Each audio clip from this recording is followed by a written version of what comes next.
Бүгін біз үй жұмысын істейміз. 41-ші беттегі 11 мен 12-ші есеп.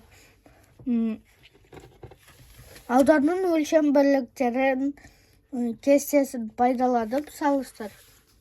8 метрде 80 дециметр бар. Олар екеуі тең. 600 сантиметрде 60 дециметр бар. 60 дециметр үлкен. 7 метрде 70 дециметр бар. 700 дециметр үлкен. 40 дециметрді метрға айналдырғанда 4 метр. Олар екеуі тең.